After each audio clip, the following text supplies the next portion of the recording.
Welcome back to NC Realtors Redefined, the NC Realtors podcast. On this episode from the Redefined archives. I've been in this industry for 12 years. I love being in this industry, but we do have a culture that makes us feel like we need to keep going all the time. So we get the next deal, make more money, sell more homes, all of that stuff.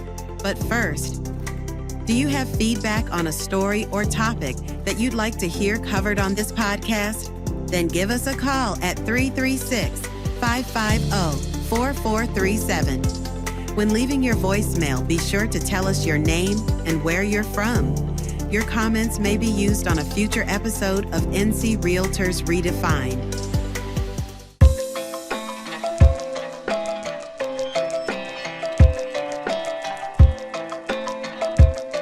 Hi everyone, my name is Brittany Wren. I'm a real estate agent in the Chicagoland area, and I also am the founder of Beyond the Sale, which is a wellness and real estate company that provides resources, strategies, tools, and content to our industry so that you all can hopefully use some tips and tricks to elevate your business and prevent burnout. I'm really excited to be here with you all today and talk a little bit about burnout prevention and wellness in real estate. I think it's a really good way to start the year.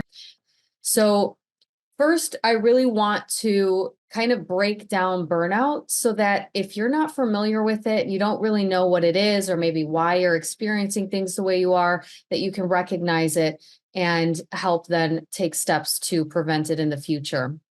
So burnout, in short, is exhaustion of physical or mental, emotional strength and motivation. And it's typically caused by prolonged stress. So if you have been experiencing just consistent and prolonged stress and your business is suffering because of it, or maybe you don't know why you're struggling in certain ways, you're just assuming you're stressed, it actually could be that next step and it could be burnout.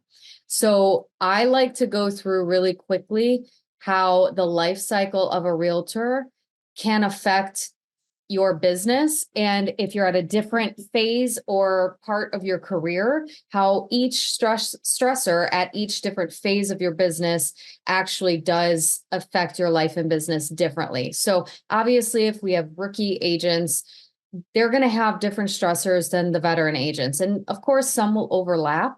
But rookies, a lot of times they're trying to get their business off the ground. They have, low income or startup costs. They don't have a lot of business. They're maybe they're not sure how to structure their day.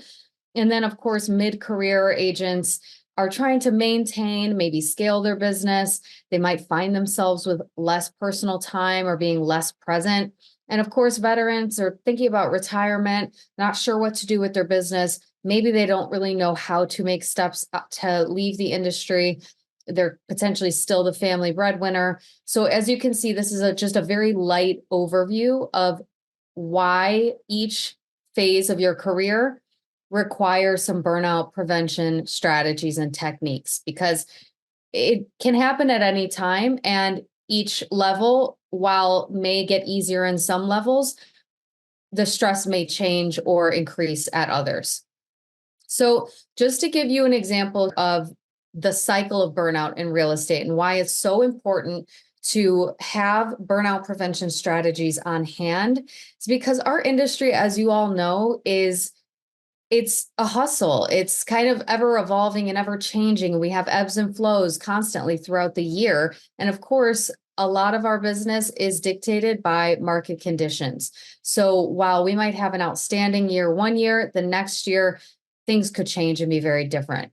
So I found that the life cycle of burnout is really starting with the excitement when you're a rookie or when you're feeling good again. So you've got the excitement, the motivation, you've hit the ground running, you kind of maybe find yourself on autopilot. And then before you know it, you're feeling like you're stuck on a hamster wheel. You're just going, and you don't really know how to stop or change things. So you just keep pushing through and keep going and trying to build your business or keep your business going until you maybe see that your life is starting to decline, and not just your life, but your business.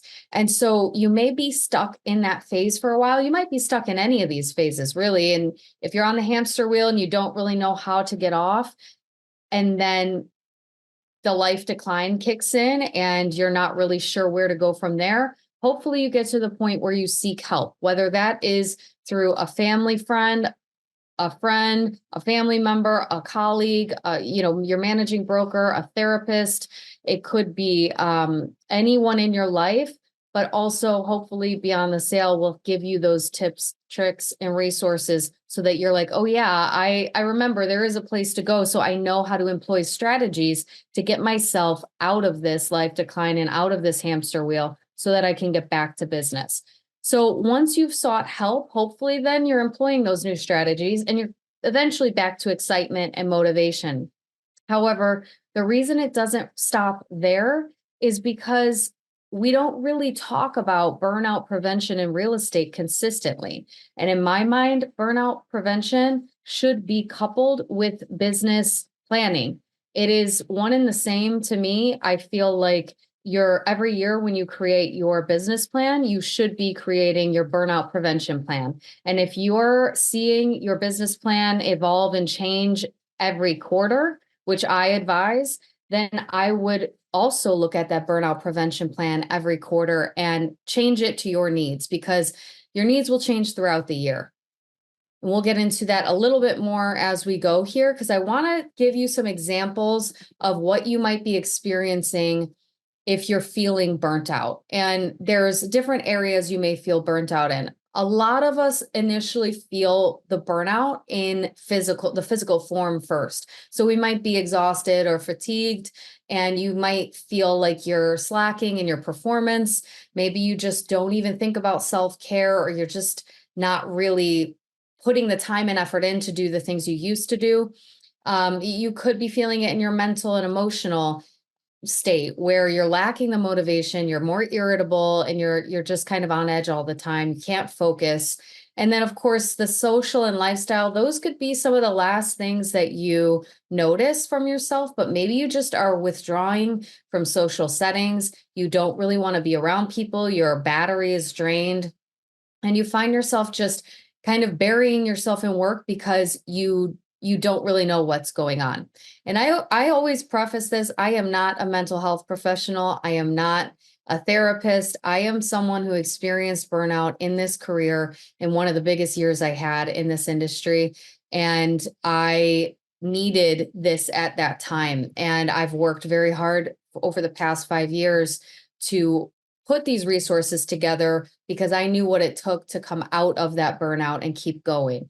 And we do have mental health resources and someone that I partner with when that area gets a little bit, out of my scope. But these are just suggestions and examples, and hopefully will be useful to you if you need to pinpoint what's going on for you.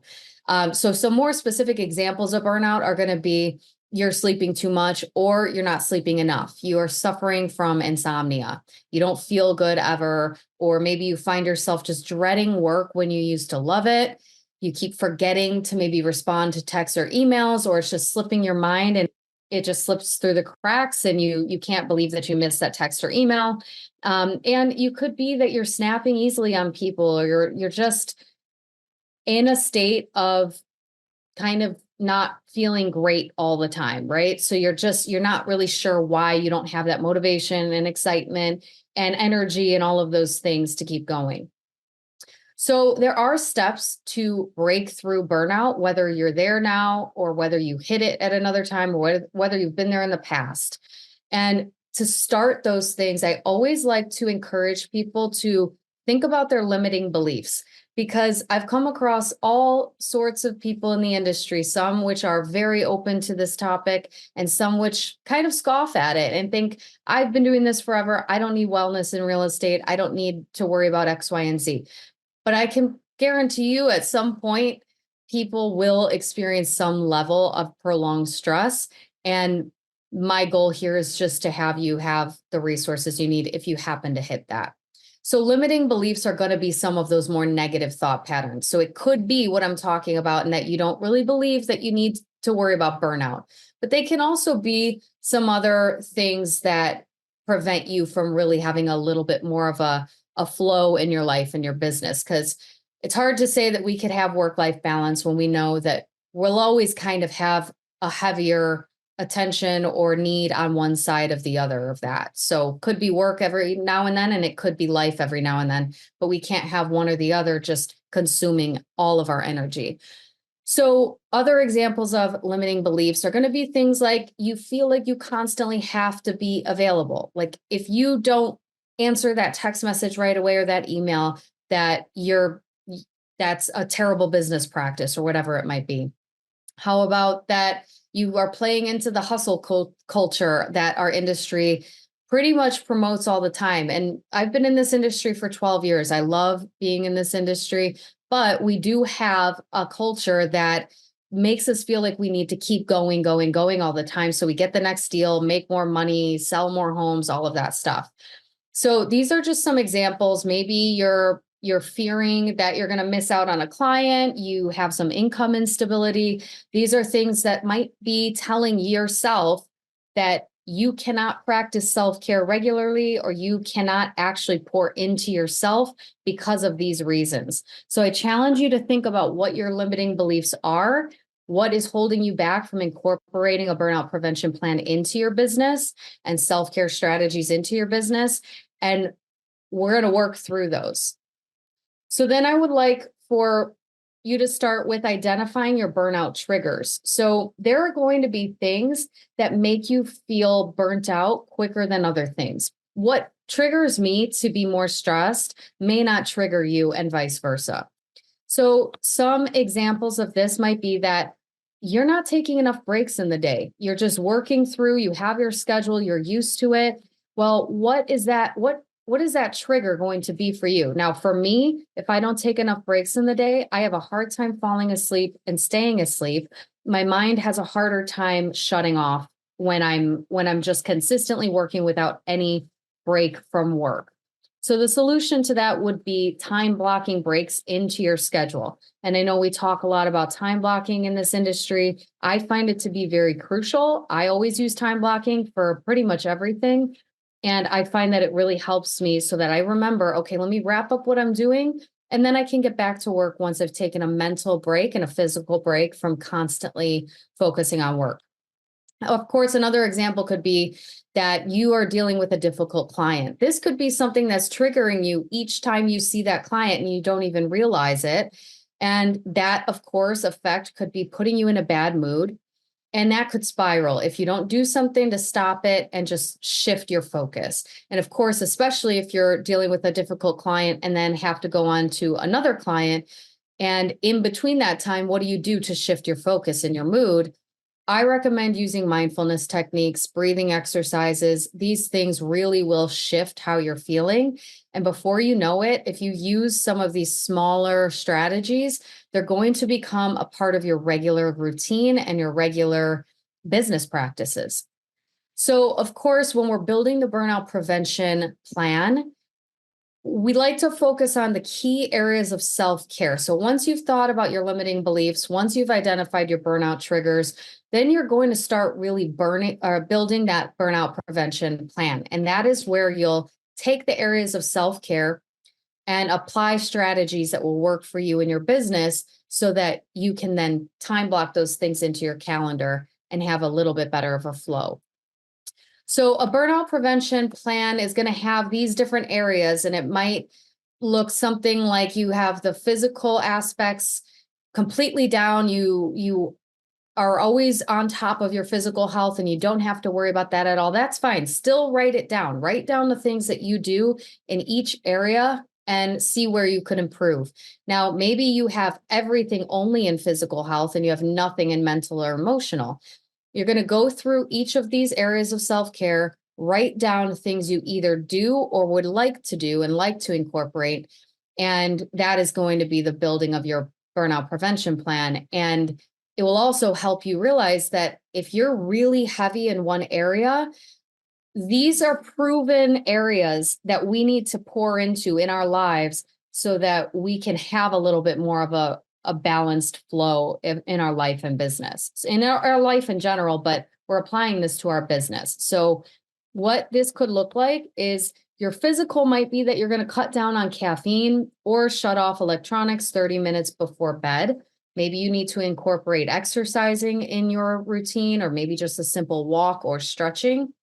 Your mental and emotional could be that you want to decompress after a long week in whatever way that looks like to you. Could be just sitting in silence.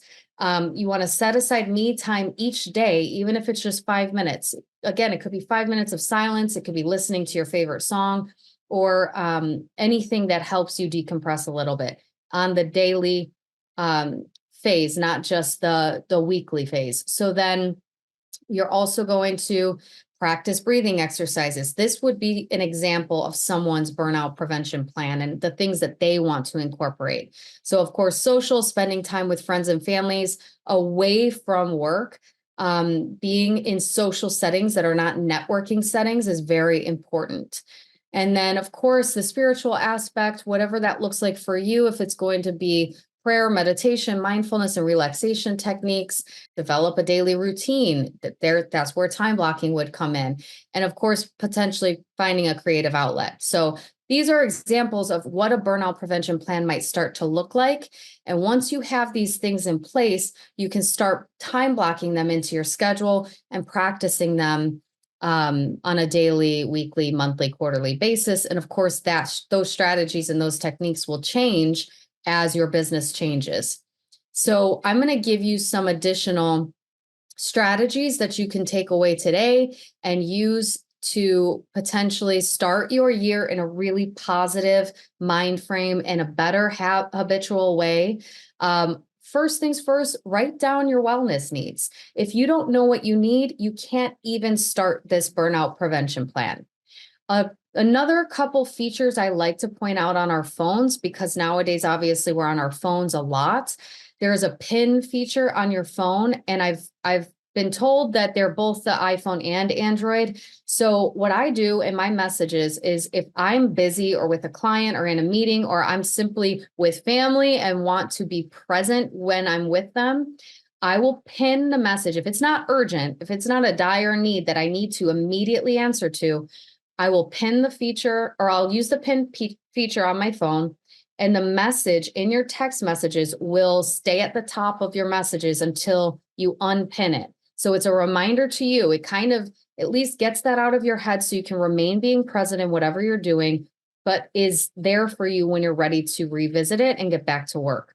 Obviously, we all know nowadays there's a do not disturb feature on your phone. That allows you to not be interrupted when you're doing other things that you need to be present for. And I think it's a really good feature to utilize. I would also encourage you to establish strong business partners.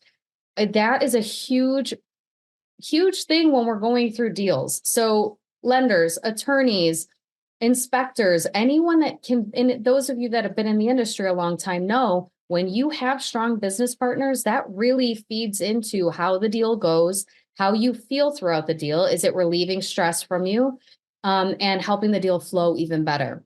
So then, of course, set or reset expectations. If you've not set any expectations for your life and your business and how that's going to look flowing together, set those to start. And then if you already have, or you kind of have been operating in a way that has those expectations, revisit them and see if you can reset them or need to reset them into a different way. I would also encourage you to download an app like Calm or Abide, or any of those apps that are mindfulness and meditation, and just have these little short snippets of things you can do even in the car ride from showing to showing. It can just kind of reset your mood and your energy.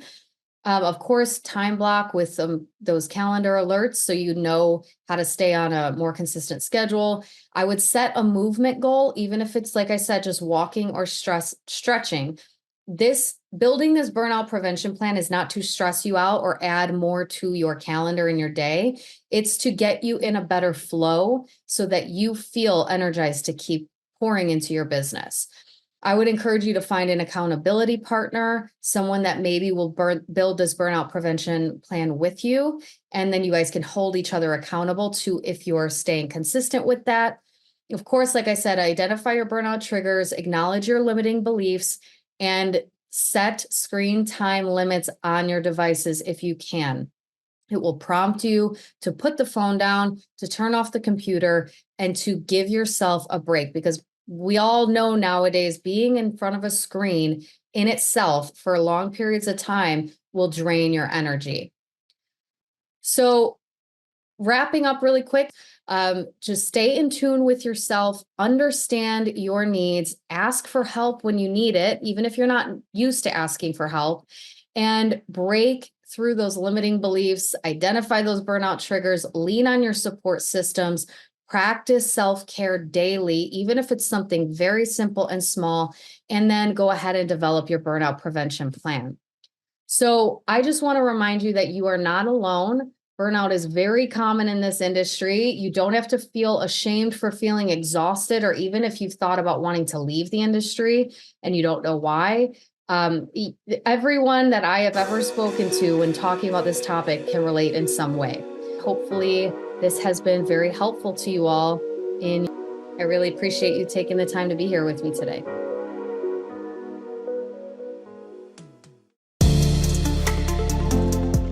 Thanks for listening to NC Realtors Redefined. Be sure to never miss an episode by subscribing on Apple Podcasts, Spotify, or SoundCloud.